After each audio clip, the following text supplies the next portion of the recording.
현대 이 사회, 우리가 살고 있는 이 사회를 정의하기는 참 쉽지가 않죠.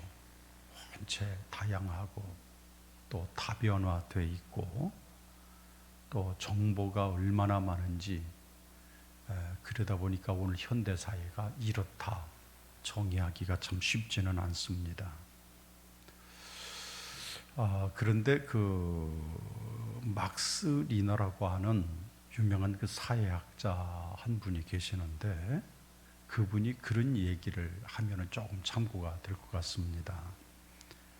지금 현재는 어느 때보다도 자유롭고 어느 누구도 행동의 제재를 받지 않고 살아가고 있지만, 그러면서 우리가 하고 싶은 것, 우리가 가고 싶은 것, 또 생각하고 싶은 것 마음대로 하면서 사는 이런 세상이 됐다는 거지요. 그런데 이렇게 하면서도 인간의 마음속에는 기쁨이 없다라고 정의를 하고 있습니다.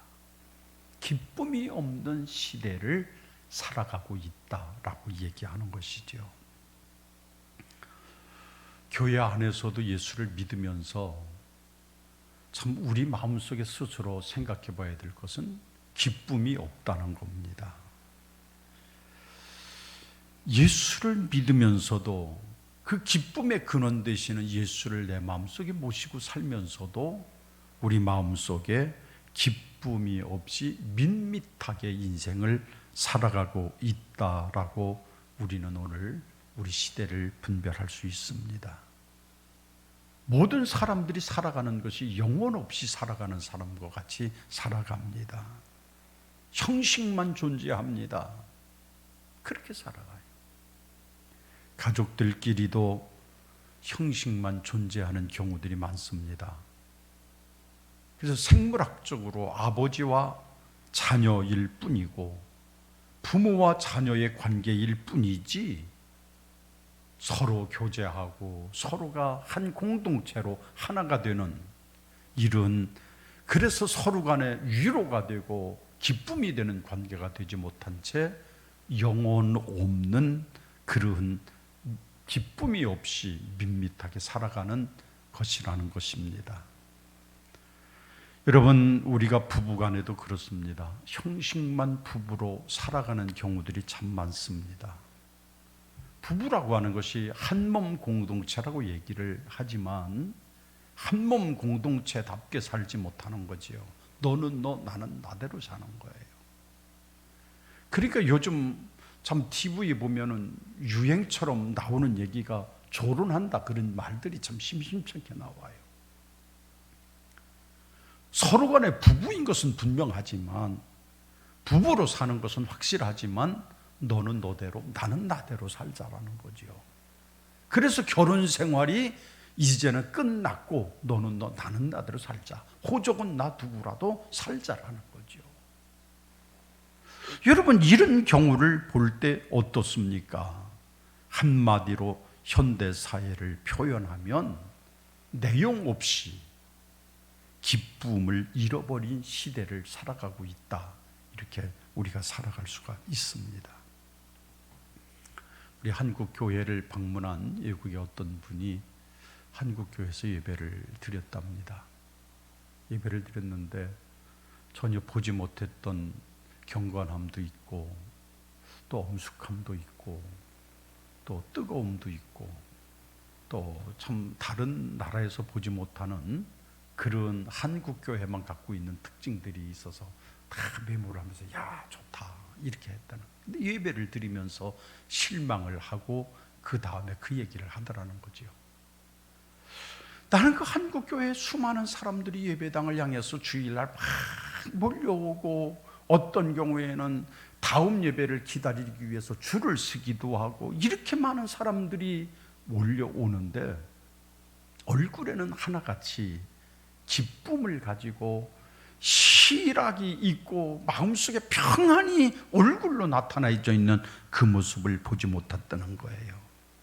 모든 사람들이 인상이 굳어 있고, 그리고 기쁨이 전혀 없는 표정을 짓고 그리고 하나님께 예배한다라고 나와 있다라는 겁니다. 도대체 그 마음속에 예수가 있다면, 하나님이 살아계시고 하나님의 능력으로 나를 지금까지 인도하신 하나님의 역사가 있다고 하면 분명히 얼굴에는 기쁨이 있고 화평의 모습으로, 얼굴에는 표정 자체가 감사가 있고 그런 얼굴이어야 되는데 얼굴은 전혀 그렇지 않다라는 거죠. 많이 지적해 주면서 우리가 깨달을 수 있는 그런 마음이라고 생각이 듭니다. 성경을 보면 성경에 유독 예수님께서 많이 하셨던 이야기가 잔치 이야기가 굉장히 많아요. 예수님이 비유를 말씀을 하실 때 특별히 예수님이 그 비유 이야기를 하시는 중에는 잔치에 대한 비유가 굉장히 많습니다. 그리고 당신께서도 친히 잔치집을 가셔서 축복도 하시고 기적도 베푸셨던 일도 있었습니다. 그런데 여러분 가만히 생각해 보시면 예수님의 생애가 어떤 생애였습니까? 이제 조금 있으면 십자가를 지고 희생의 대속물이 되어야 될 입장인 것도 아셨을 겁니다. 어쩌면 생각하면 앞이 암담하고 생각하면 생각할수록 앞이 캄캄할 수도 있었을 것입니다. 그런데 예수님의 생애는 보면 항상 즐거움이셨어요. 항상 기쁨이 있으셨어요. 그리고 당신이 사시는 그 삶처럼 항상 예화를 쓰실 때에도, 비유를 통해서 말씀하실 때에도 잔치집 이야기를 많이 하셨습니다. 이 얘기가 뭘까요? 하나님의 나라는 잔치의 나라고 기쁨의 나라이고, 하나님의 나라는 이 세상에서 발견할 수 없는 영원한 기쁨이 있는 나라이기 때문에 이 하나님의 나라는 마치 잔치집과 같다라고 하는 비유로 말씀하고 계시는 겁니다. 그래서 성경은 말씀하시잖아요. 즐거워하라, 또 기뻐하라. 수백 번 강조하고 있어요. 기뻐하고 즐거워하라.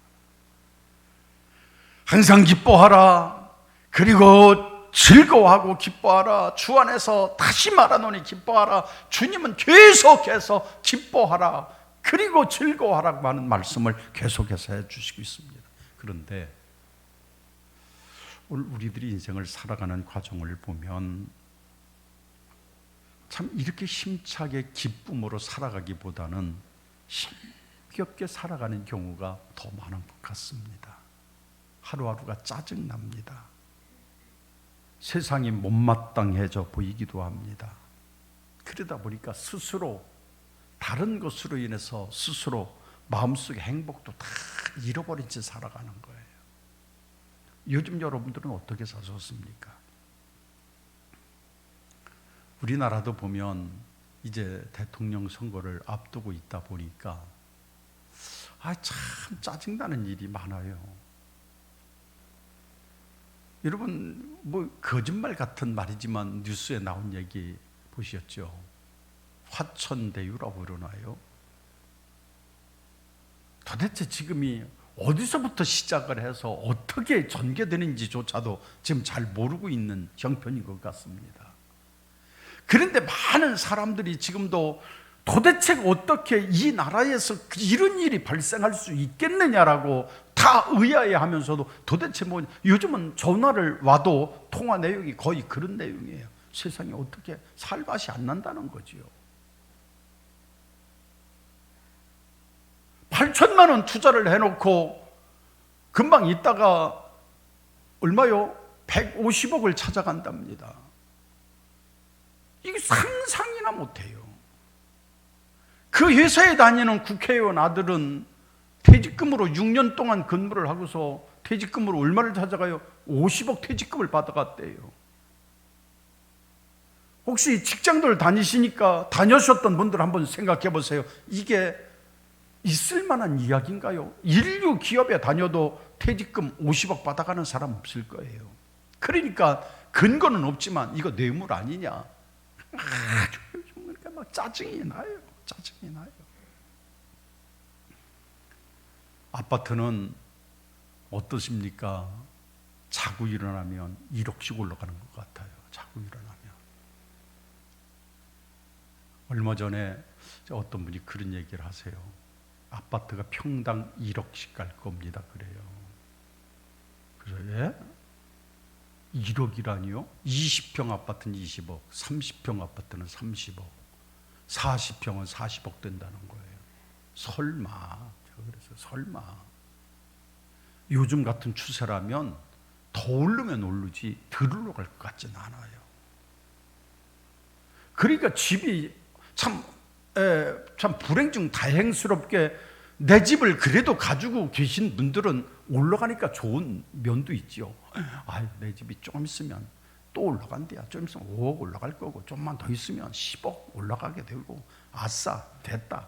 그렇게 생각하실 수도 있을 거예요. 근데 전반적으로 올라가는 거는 그렇게 바랍니다. 난 어디 가서 또 살아야 될 거 아니겠어요? 그러니까 집이 없는 사람들은 아, 이제 틀렸다. 내가 어떻게 20평대 아파트를 살아도 20억을 내가 마련할 수 있는가? 20억이 없어요. 20억이 어떻게 생겨나나요? 여러분, 30억이 어떻게 생겨날 수 있어요? 죽었다 깨나도 그 돈이 생겨나질 않아요. 그러면 어떻게 된다는 거예요? 세상이 잘못돼 가고 있잖아요. 그러니까 살 맛이 안 나는 거예요. 기쁨이 참 찾아보기가 힘든 거예요.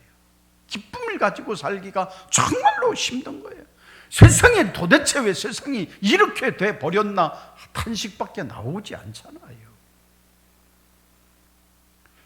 그런데 가만히 생각해 보면 이런 현실 속에서 우리들에게, 기독교인인 우리들에게 주시는 말씀이 있습니다. 우리에게 주시는 말씀은 아주 쉽고 분명한 해답을 주시는데, 오늘 14절과 15절 말씀을 좀 몇 번 읽어보시면 그 내용을 찾을 수가 있습니다. 여러분, 옛날이나 지금이나 선과 악이 뒤바뀌는 경우들이 있어요. 살다 보면 그런 일들이 있어요. 악한 사람이 벌을 받아야 마땅한데 오히려 그 사람들은 더 잘 살고, 의로운 사람들이 이 땅에서 오히려 피해를 당하고 살고, 의로운 사람이 받아야 할 보상은 불의한 사람들이 다 찾아가는 경우들이 사실 비일비재 많습니다. 이 얘기는 오늘 성경에도 말씀하고 계시는 거예요. 이것은 어차피 이 부주로와 모순으로 세상은 가득 차 있다고 말씀하면서, 교회 안에도 이런 부조리와 모순이 가득하다고 하는 것을 성경은 말씀하고 계시는 거예요. 여러분, 그렇지 않나요? 우리가 예수 믿으면서도 여러분, 우리가 깨닫는 바가 있잖아요. 헌신하지 않는 사람이 오히려 복을 더 많이 받고 누리고 삽니다. 교회 와서 이름 없이 빚도 없이 헌신하고 희생하는 분들은 어쩌면 더 어렵고 힘들게 고생하면서 사시는 경우도 있습니다. 교회에서 특별히 하지도 않지만 그런 분들이 칭찬을 받습니다.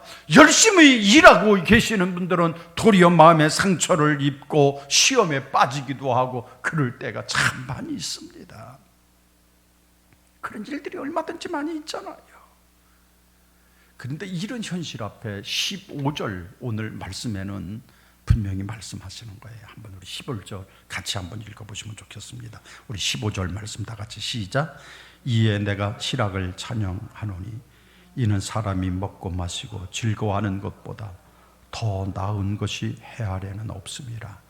하나님이 사람을 해 아래서 살게 하신 날 동안 수고하는 일 중에 그러한 일이 그와 함께 있을 것이니라. 자, 보세요. 오늘 다른 생을, 우리가 살고 있는 그런 생을 즐겁게 즐기라고 권하고 싶다, 그런 말씀을 하고 계시는 거예요. 즐겁게 살려고 권하고 싶다, 그런 거예요. 주보에 보면은 그 쉬운 성경 옆에 써놨잖아요. 거기 보면은 그렇죠. 이러므로 나는 삶을 즐기라고 권하고 싶다. 왜냐하면 해 아래서 먹고 마시고 만족하는 것보다 더 나은 것이 없기 때문이며 하나님께서 그에게 주신 전 생애 동안 기쁨이 있을 것이기 때문이다. 나는 그렇기 때문에 이 땅의 삶을 즐기라고 권하고 싶다는 거예요. 비록 세상은 부조리 때문에, 그리고 세상은 이모저모로, 세상은 다 정말로 모든 것들이 잘못돼 가고 있고 선과 악이 뒤바뀌는 일들이 있지만, 이런 현실 속에서 우리들은 기쁨과 즐거움을 잃어버리지 말고 살라고 하는 말씀입니다. 하나님은 우리에게 참된 기쁨을 주시는 분이십니다. 그래서 하나님은 우리의 마음속에 그 동산이 이루어지기를 원하고 계시죠. 이사야서 6장 말씀에도 보면 예수님이 회복해 주시는 즐거움의 복을 말하면서 그렇게 얘기합니다. 시온에서 슬퍼하는 사람에게 슬픔 대신 기쁨과 즐거움을 주고 근심 대신 찬송을 주신다. 슬퍼하는 사람들에게 슬픔 대신 기쁨과 즐거움을 주신다. 하나님의 백성들에게 주시는 복이 이러하다, 그런 것입니다. 그렇기 때문에 우리는 예수 안에서 참 즐겁게, 예수 안에서 참 감사하게, 예수 안에서 그런 모습으로 살아가야 된다라고 성경은 가르쳐 주시고 있는 거예요. 예수 안에서. 이게 예수 안에서만 가능한 겁니다. 세상에서는 아무리 내가 즐거움을 찾으려고 해도 즐거움을 찾을 이유가 없어요. 여러분, 세상에서 내가 아무리 세상을 정복했다고 하더라도 내가 세상에서 그렇게 여러분 그런 기쁨이 누릴 수가 없어요. 우리나라가 지금 사상 유례 없이 모든 전직 대통령들의 최후가 참 불행하지 않습니까? 한 분은 아마 말 듣기는 거의 모든 것들을 전폐하고 그저 의식도 잘 확실하지 않은 채 병 생활을 하시고 계시다고도 하고, 또 연희동에 대통령 하셨던 분은 노쇠하시기도 하셨지만 전혀 딴 사람일 것이다라고 추측할 만큼, 어떻게 저분이 과거에 대통령을 하셨나, 그럴 만큼 참 그렇게 추하게 되셨고, 두 분들은 지금 감옥살이를 하고 있어서 참 세상에 유례 없이 우리나라 전직 대통령들이 다 불행한 최후를 지금 준비하고 계시는 것 같습니다. 여러분, 세상에서 아무리 권력이 높아도, 세상에서 아무리 모든 것들이 행복하다고 느껴지는 요인들이 있어도 그것으로 즐거워하기는 어렵습니다. 여러분, 돈 많으면 여러분 즐겁게 사실 수 있을 것 같아요? 전혀 그렇지가 않아요. 여러분들이 높은 자리에 올라가시면 행복해질 수 있을 것이라 생각하십니까? 저 그렇지가 않아요. 순간의 기쁨일 뿐이에요.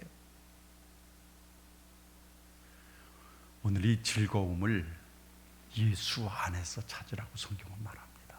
예수 안에서 즐거움을 찾으라는 거예요. 그 안에 즐거움이 있고, 여러분, 예수님을 영접하고 구원받은 사람은 날마다 내가 알지 못하는 기쁨이 내 속에서 강물처럼 흘러나옵니다. 예수님을 모시고 사는 사람과 예수를 모시지 못한 사람의 마음은 전혀 달라요. 전혀 달라요.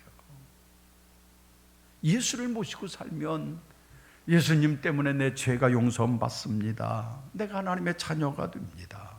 천국을 소유하게 됩니다. 얼마나 기쁜지. 그렇잖아요. 얼마나 기쁜지 몰라요. 여러분, 하나님은 우리에게 엄청난 권세를 주셨잖아요. 우리가 예수 이름 가지고 나갈 때 마귀는 우리 앞에 무릎을 꿇습니다. 내가 예수 이름 가지고 나갈 때 우리의 간구하는 기도가 다 응답이 됩니다. 내가 예수 이름을 가지고 나갈 때 악의 권세가 떠나갑니다. 무엇이든지 구하는 대로 다 주신다고 말씀을 하셨습니다. 이게 뭘까요? 예수 안에서만 누릴 수 있는 즐거움이에요. 예수님께서만 주시는 기쁨이 바로 이런 것들입니다. 여러분 만난 주님을 여러분들은 꼭 붙들고 사셔서 예수 안에 참 즐거워하고 기쁨이 넘치는 삶을 영유하고 사시기를 주님의 이름으로 축원합니다.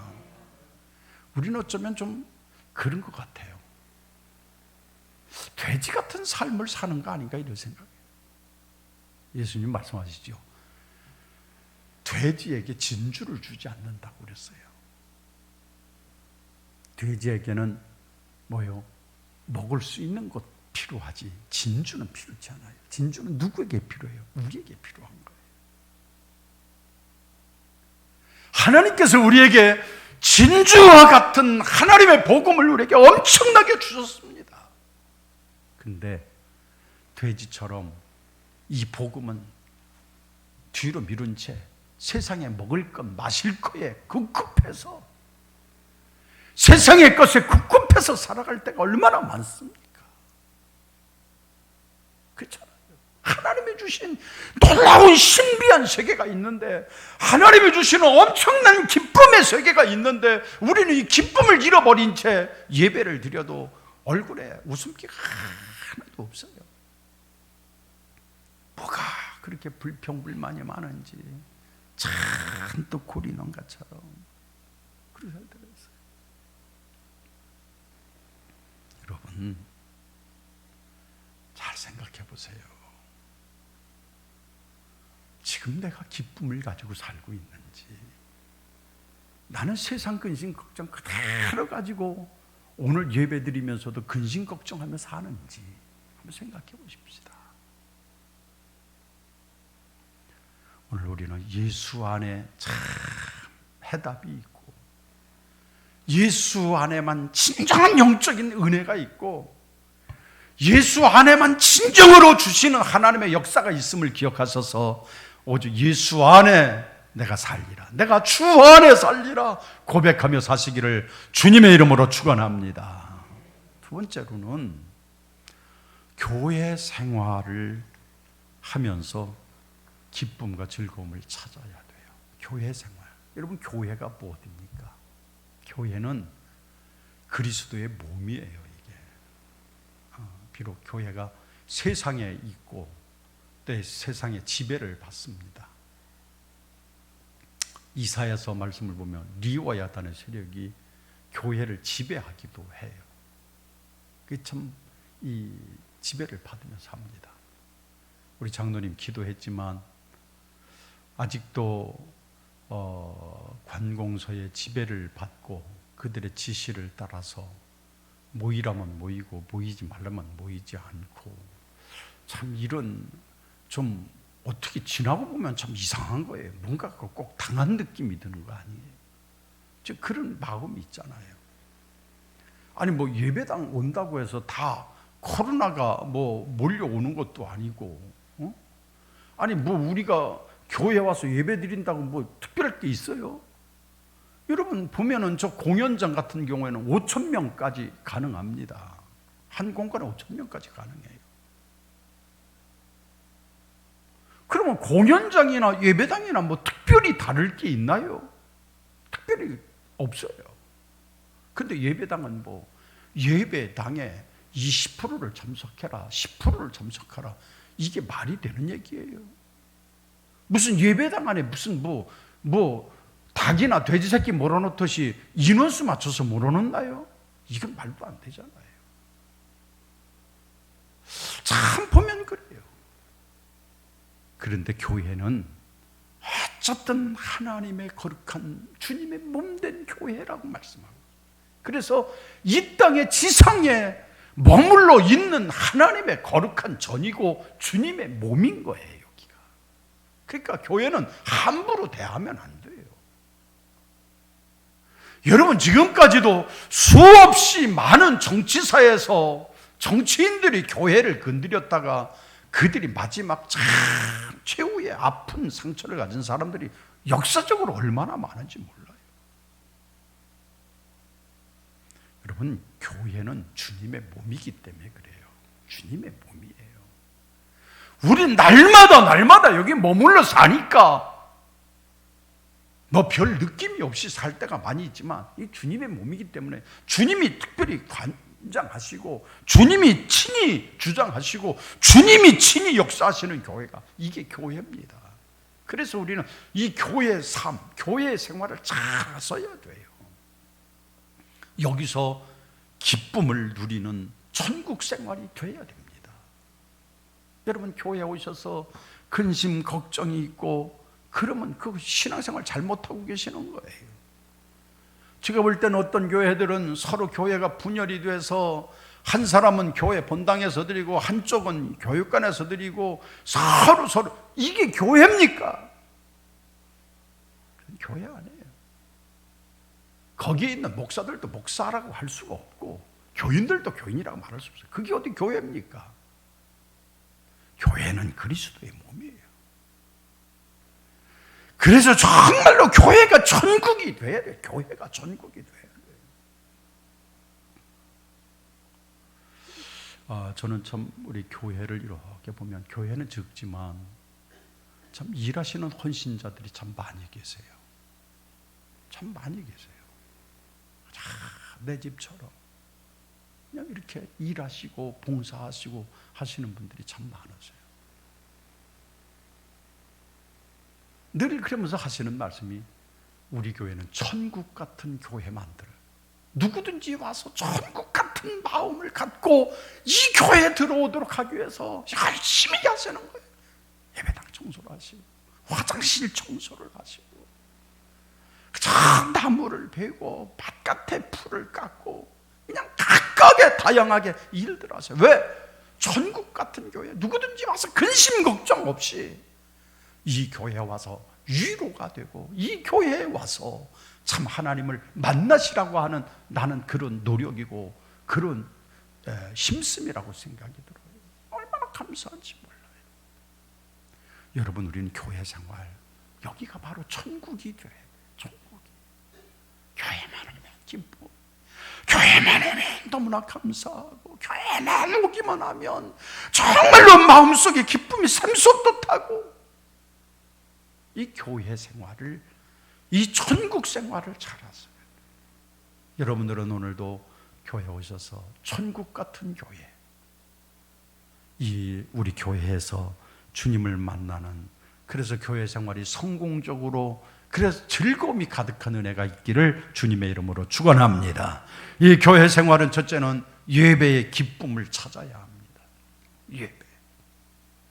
여러분, 예배보다 더 중요한 게 어디 있어요? 교회에 오셔서 예배가 실패가 되면 다 실패하는 거예요. 내가 하나님 앞에 와서 예배하면서 정말로 살아계신 하나님을 만나고 이 예배를 통해서 하나님의 말씀을 내 속에 담고 아멘 주여 그러하여다 고백함이 없다면 이 예배가 무슨 의미가 있겠어요? 아무 의미 없잖아요. 제가 다른 종교를 비판하는 것은 아닙니다만은 제가 과거에 천주교회를 좀 몇 번 다녀봤어요. 이 비교 종교학 연구하고 그런 차원에서 천주교회가 어떤 데인가, 한번 천주교회의 미사를 몇 번 참여를 해봤어요. 거기는 이제 평일날도 미사가 많이 있지 않습니까? 그러면 거의 오셔서 보면은 우리하고 다른 것들이 많아요. 여성분들은 아마 세례 받으신 분들인 것 같아요. 머리에 하얀 변사포를 쓰고 계시고, 그리고 앉았다 일어나기를 많이 반복을 하면서 그렇게 미사를 드리고 돌아가시잖아요. 근데 제가 몇 번 그런 느낌을 받았어요. 과연 저 안에 주님을 고백하는 마음이 있으신가? 저 미사를 통해서 살아계신 하나님을 만난 체험이 그 속에 있을까? 별로 없는 거예요. 근데 제가 볼 땐 우리 교회도 미사하고 비슷한 점이 많아요. 예배 시간에 첫 번 시작할 때부터 마지막 끝날 때까지 입을 다 다물고 계신 분들이 많아요. 여러분, 예배라고 하는 것은 하나님께 대한 고백이에요. 제가 왜 이런 말씀을 드리느냐, 정말로 고백이 하나님의 말씀 앞에 정말로 내 심령 속에 그 고백이 될 땐 아멘으로 표현을 하는 거예요. 아멘. 그래서 말씀을 통해서 아멘이 돼야 되고, 찬양을 통해서 아멘이 돼야 되고, 때로는 하나님 앞에 기쁨으로 찬양할 때 손을 들고 찬양함이 있어야 하고, 하나님 앞에 고백하는 마음이 있어야 하는데, 우리 교회는 이상해요. 언제부터 그렇게 돼버렸는지 그냥 다 입 딱 다물고 아멘 하면 큰일 나는 줄 알아요. 누가 뒤에서 체크했다가 벌금이라도 매기는 줄 아시는지. 그래서 예배 시간이 너무 조용해요. 너무 조용해요. 물론 제가 아멘을 유도한다든지 뭐 아멘을 하기를 강요한다든지 그런 건 제가 없어요. 저는 그렇게 하지는 않아요. 왜? 아멘은 내 신앙의 고백으로 나오는 것이지, 아멘 하라고 해서 하고 하지 말라고 해서 안 하고, 난 그건 원치 않아요. 신앙은 그런 게 아니에요. 그러나 내 안에 주님의 말씀을 이 시간에 받으면서 그 말씀이 오늘 주여 정말로 내게 주시는 말씀입니다. 오늘 내 생명처럼 주시는 말씀입니다. 이 말씀이 나의 하나님의 말씀과 접하는, 마주치는 말씀입니다. 아멘! 그랬을 때 내가 가감없이 아멘도 고백하고 주님 앞에 내가 손을 번쩍 들고 고백하고 찬양하고 함이 있어야 되는데, 마치 우리는 너무 얌전한 것 같아요. 너무 참 처음부터 마지막까지 참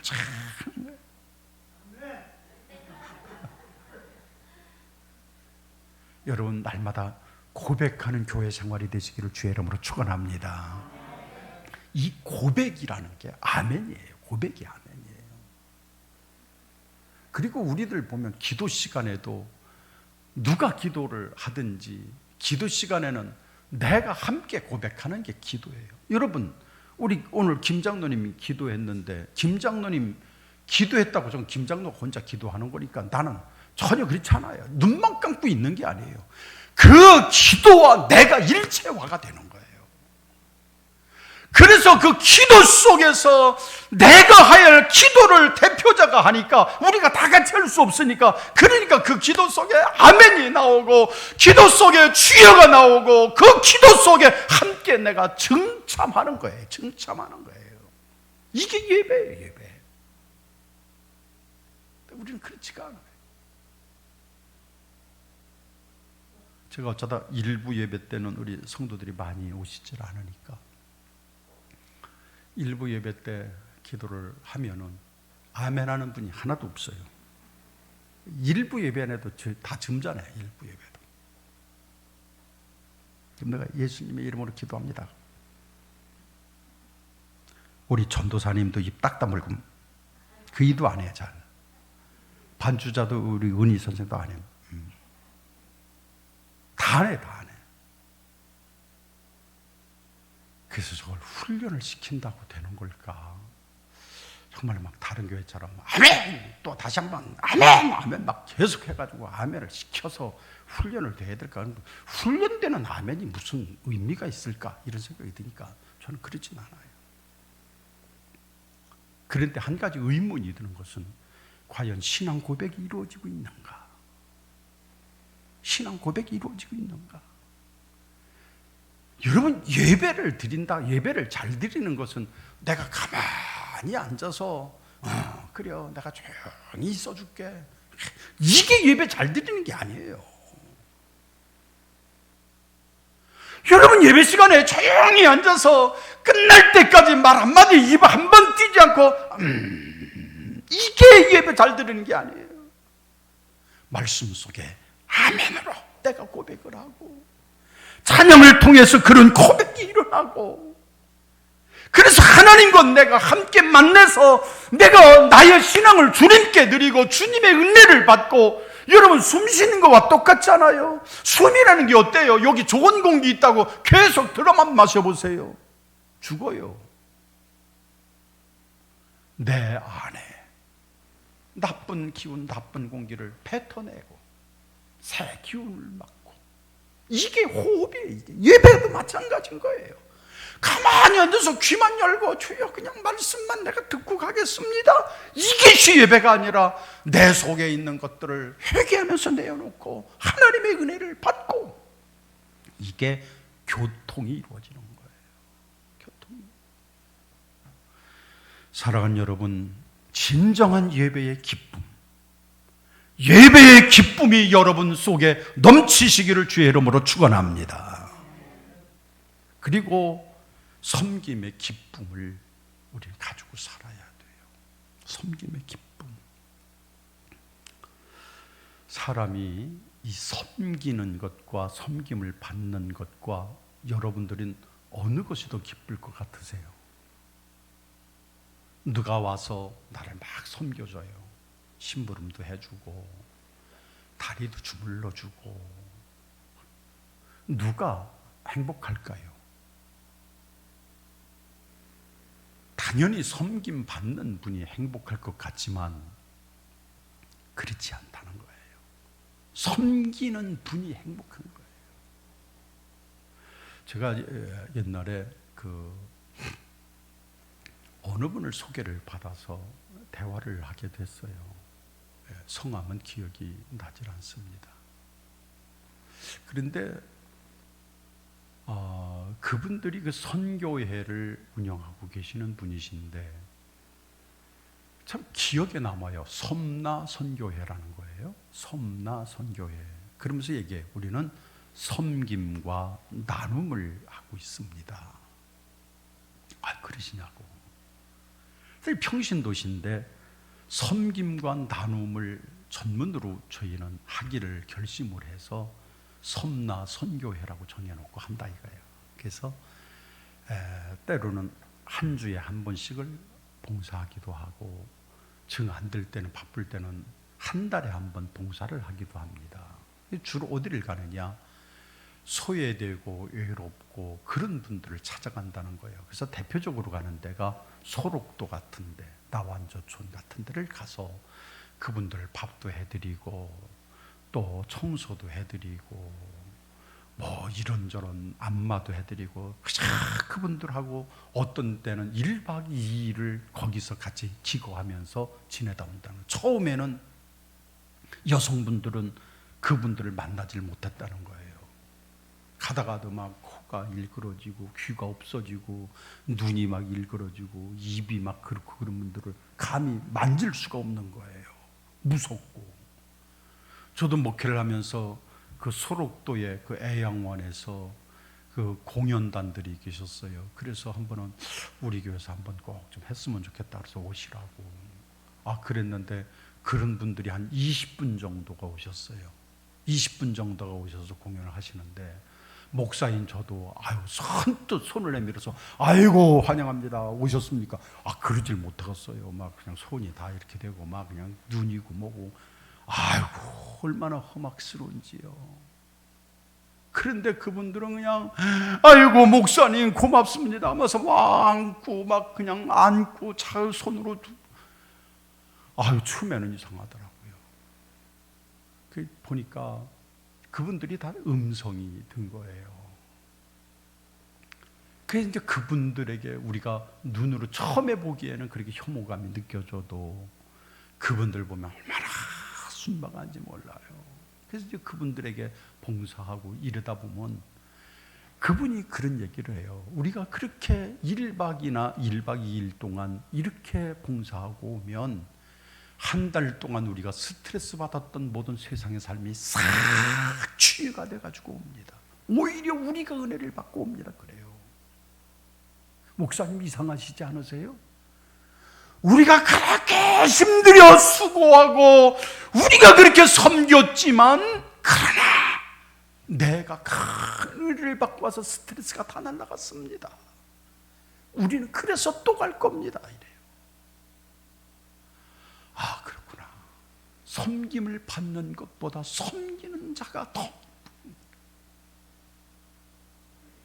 우리 그런 말이 있잖아요.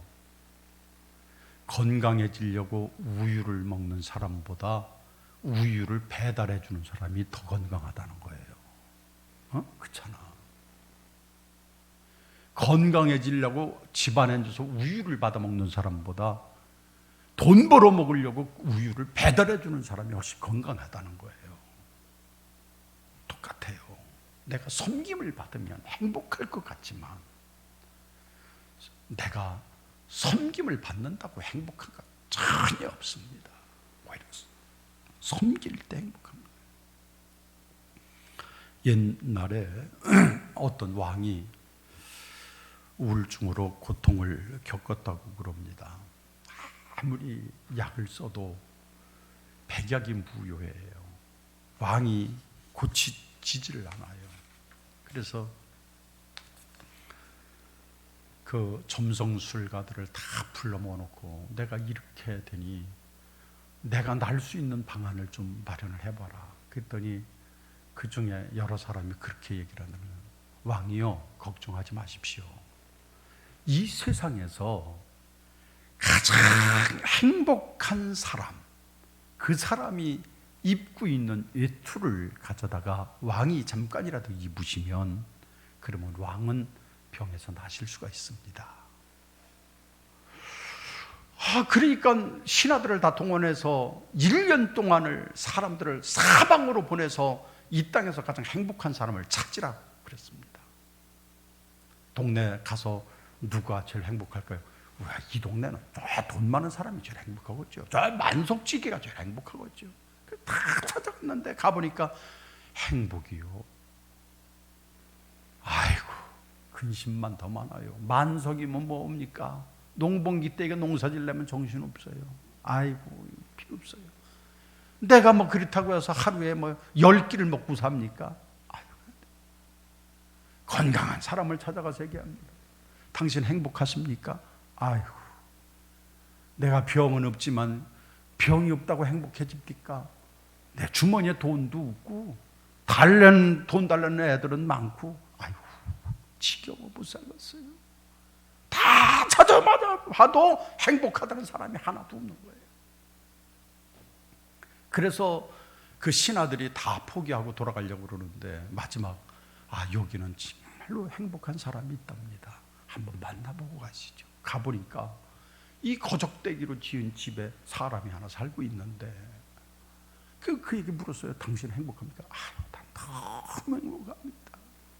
얼마나 행복한지 몰라요. 이 세상에서 제가 제일 행복한 것 같습니다. 너무 행복한 거예요. 옳지, 이 사람이다. 그럼 찾았다. 그래서 당신이 입고 있는 외투를 가지고 왕께 드리려니까 외투 좀 주시면 내가 외투가 어디 있습니까? 나는 외투 없이 삽니다. 이 얘기가 뭘까요? 환경이 우리를 행복하고 즐겁게 하는 거 아니에요. 여러분, 내 가정에서 모든 조건 때문에 내가 행복해지는 게 아니라는 얘기예요. 즐거움과 기쁨은 환경에서 오는 것이 아니라 오늘 우리에게 진정한 기쁨은 내가 섬기고 낮아지고 그 모습이 진정 행복이 있음을 여러분 기억하셔서 이제 예수 안에 진정한 기쁨과 예수 안에 진정한 행복이 있어요. 그리고 교회를 통해서 내가 하나님 앞에 오는 이 기도를 통해서 예배를 통해서 내가 진정으로 감사하고 그리고 하나님 앞에 오늘 정말로 내가 섬김으로 행복해지는 삶, 섬김으로 내가 즐거워지는 삶을 사는 것, 이것이 내게 주신 최고의 축복이다. 이 마음을 가지시고 여러분 정말로 즐겁게 하루하루를 사시기를 주님의 이름으로 축원합니다. 세상은 어차피 다 잘못돼 가고 있어요. 그건 옛날이나 지금이나 마찬가지예요. 화천대유에서 5천억을 해먹었어도 그건 지금뿐만 일이 아니에요. 언제든지 있어요. 앞으로도 있을 거예요. 누가 정권을 잡아도 다 있을 거예요. 그런데 마음 상하지 말고 누가 퇴직금 50억을 받아가든 상관하지 말고 나는 주 안에 기쁨이 있고 예수 안에 참된 기쁨입니다. 이런 마음을 여러분 소유하고 오늘도 참 기쁨과 감사함으로 사시기를 주님의 이름으로 축원합니다. 기도합시다. 하나님 아버지, 오늘 우리는 이 땅에서 참 즐거워해야 할 이유를 발견했습니다.